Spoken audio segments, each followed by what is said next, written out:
Hot dog teammates, it's Mr. E coming to you with another physics bunker production. We're looking at the key for FRQ number 2, paragraph length response. And you could look at this in both conservation of momentum, conservation of energy. Hopefully I answer that question. So you're going to hit, it's a collision. You got 3 options. So we're going to look at how the pumpkin swings up, and we're going to look at our change in theta. But we know that's going to be related to, remember the ballistic pendulum we did? Of course you do. So it's kind of like that kind of problem. The momentum is transferred, and the angle the pumpkin moves is going to be based on how much energy is transferred to it, or how much momentum was transferred to it. Either way. Now, I don't know. Right? Arrowheads are made of different materials. Don't matter. We're told they are. Nothing to fret about. We're given 3 cases. Arrow embeds, arrow passes through, arrow bounces. Look at this. So we know from our collision experience that momentum is conserved. If the arrow bounces back, momentum's conserved. So if you have some positive momentum initially, you got to have a net positive momentum after. If your arrow bounces back, it means your pumpkin is going to have that much more momentum. So bounce is the greatest. Now the issue would be 2, 2, and 3. Let's attack this, and I'll take you through the details.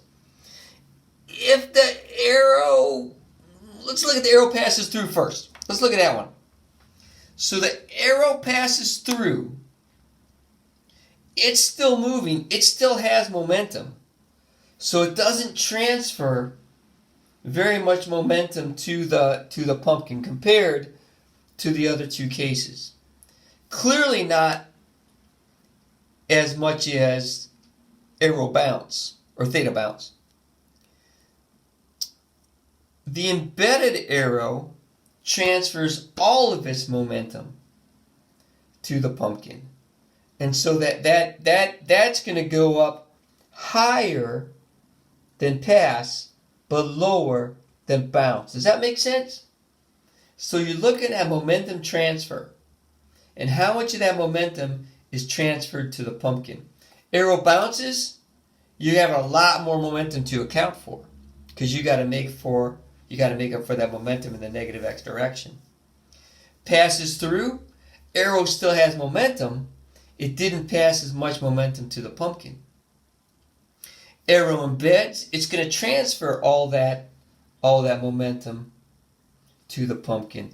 Kind of interesting. So let's look at the scoring on this. That was just 1 point.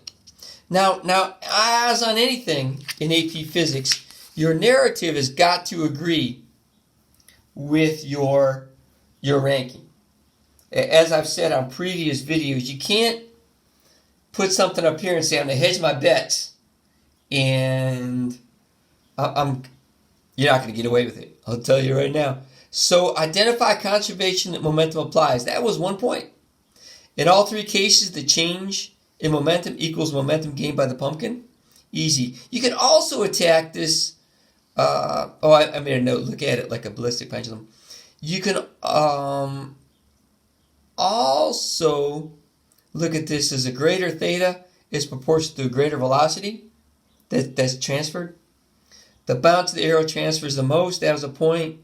Pass through arrow doesn't transfer as much. That was a point. Embedded arrow transfers all. So it's in between.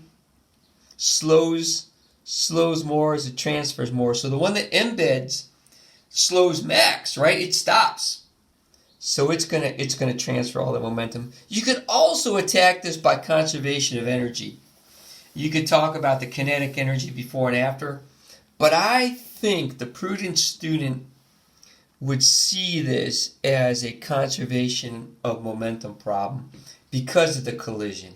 And I think that may be a hot tip on how to decide. I think you could get all the points arguing conservation of energy, but I think that this one kind of screams conservation of momentum. All right, I'm gonna make a video this weekend on a problem-solving methodology, and hope I'll bring this all together in one place so you can watch that. But the first thing you got to do after you read critically, you got to decide what kind of problem it is. So there's this guy named Clausewitz in the 1800s, wrote this book on war. And one of those passages says the first thing a prince must decide when going to war is what's the purpose of the war. Right? Pretty good thing to know. The first thing you do when answering a problem is identify what is the purpose of this problem. What are they trying to get at? And I think your life will be easier if you do that. You should be able to see this when I open up the FRQ on AP Classroom. But this gets at it. This isn't limited. This gets to the paragraph and what they're looking for. Tie it, right? You identify as a conservation momentum. Identify and then walk the dog step by step. On the exam, and I'll put this in the video too. If you got 5 minutes left and you're done writing, you did something wrong. I'll tell you that right now. So keep that in mind. If you write 3 or 4 sentences and you're sitting there waiting for the clock to run out, you probably did something wrong. Hot dog, teammates. Talk to you soon.